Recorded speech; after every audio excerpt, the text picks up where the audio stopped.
You don't have to know a lot of things in order to make a huge difference for the Lord in the world. But you do need to know a few things that are great and be willing to live for them and die for them. People that make a difference in the world are not people who have mastered a lot of things. They are people who have been mastered by a very few things that are very, very great. If you want your life to count, you don't have to have a high IQ and you don't have to have a high EQ. You don't have to be smart. You don't have to have good looks. You don't have to be from a good family or from a good school. You just have to know a few basic, simple, glorious, majestic, obvious, unchanging, eternal things and be gripped by them and be willing to lay down your life for them, which is why anybody in this crowd can make a worldwide difference, because it isn't you. It's what you're gripped with. But one of the really sad things about this moment right now is that there are hundreds of you in this crowd who do not want your life to make a difference. All you want is to be liked. Maybe finish school, get a good job, find a husband or a wife, a nice house, a nice car, long weekends, good vacations, grow old healthy, have a fun retirement, die easy, no hell. And that's all you want. You don't give a rip whether your life counts on this earth for eternity.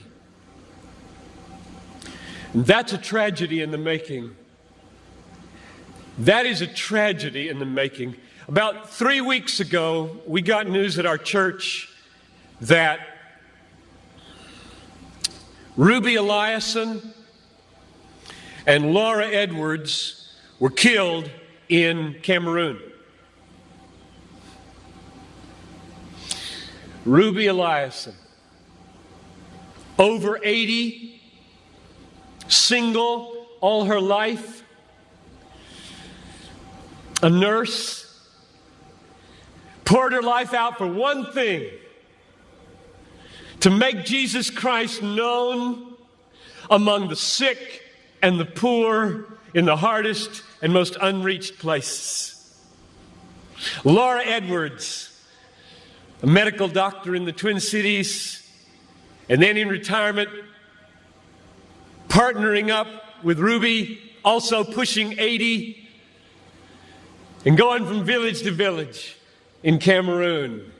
And the brakes give way. Over a cliff they go, and they're dead instantly. And I asked my people, is this a tragedy?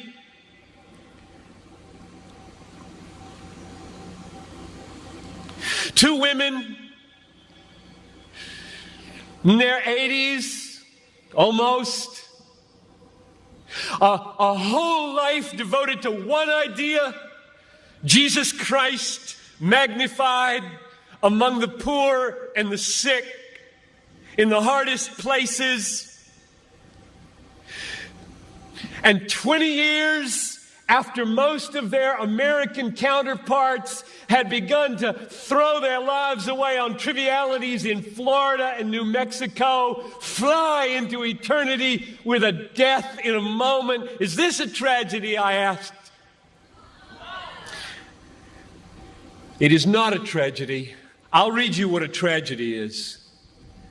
I've got a little article here from Reader's Digest. You don't read Reader's Digest, I know that. But there is a generation who does. This is a tragedy. Title of the article, Start Now, Retire Early. February 1998. Bob and Penny took early retirement from their jobs in the Northeast 5 years ago when he was 59 and she was 51.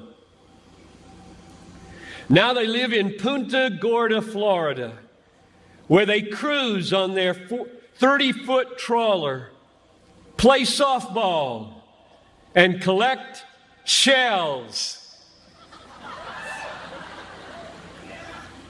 That's a tragedy. That's a tragedy. And there are people in this country that are spending billions of dollars to get you to buy it. And I get 40 minutes to plead with you, don't buy it. With all my heart, I plead with you, don't buy that dream. The American dream. A nice house, a nice car, a nice job, a nice family, a nice retirement, collecting shells. As the last chapter, before you stand before the Creator of the universe to give an account with what you did, here it is, Lord, my shell collection. Look, Lord, my shell collection. And I've got a good swing. And look at my boat. God, look at my boat, God. Well, not for Ruby and not for Laura. Don't waste your life. Don't waste it.